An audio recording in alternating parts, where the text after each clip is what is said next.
అయితే అసలు మర్మస్థానం సైజ్ ఎంత ఉంటుంది, ఎంత దాని కొలత ఎంత, మర్మస్థానం అంటే బిందువేనా స్పాటా లేకపోతే పెద్దదా? అది మనకి చిన్న ఇంట్లో చిన్నగా ఉంటుంది, పెద్ద ఇంటికి పెద్దగా ఉంటుంది అనమాట. ఇంటి సైజుని బట్టి ఆ మండలాలు 81 గళ్ళుగా డివైడ్ చేసినప్పుడు ఆ కొలత ఆధారంగా ఈ మర్మస్థానం యొక్క కొలత ఉంటుంది. ఉదాహరణకు మనం ఒక సైట్ తీసుకుందాం. అది ఒక 36 అడుగులు వెడల్పు ఉందని, 36 అనుకుందాం కొలత మనకి ఈజీగా అర్థం అవడానికి. దాన్ని 9 భాగాలు చేస్తే ఒక్కొక్క భాగం 4 భాగాలు వస్తాయి, ఒక్కొక్క పదం. 9 4 36 అంటే ఒక 9 భాగాలు 36 9 భాగాలు చేస్తే ఒక్కొక్క భాగం మీకు 4 అడుగులు వచ్చింది. అలా ఇటు కూడా రెండో పక్క కూడా 36 అనుకున్నాం కాబట్టి దాన్ని కూడా 9 భాగాలు చేస్తే 4 అడుగులు, అంటే ఒక్కొక్క పదం సైజు 4 అడుగులు వచ్చింది.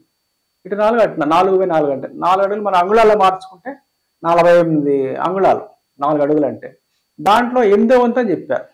పద కొలతలో 8వ వంతు మర్మస్థానం కొలత అని చెప్పారు.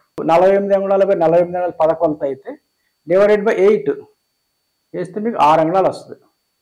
అంటే ఇటు 6 అంగుళాలు బై 6 అంగుళాల సైజు నాకు మీకు మర్మస్థానం యొక్క కొలత.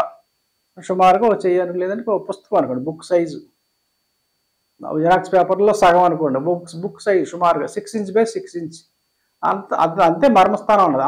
దాటింది మర్మస్థానం కాదు మళ్ళీ. అంటే అంత కొలత మనం ఖాళీ పెట్టుకుంటే సరిపోద్ది అంటే ఇక్కడ మన మర్మస్థానం విషయంలో చెప్పారు. సైజు దాని యొక్క పరిమాణం చెప్పారు. ఇది ఈ ప్లేస్లో పిల్లర్ రావద్దు, గోడ రావద్దు, అపవిత్ర వస్తువులు ఉండకూడదు, భూమి అయితే శల్యాలు ఉండకూడదని చెప్పారు.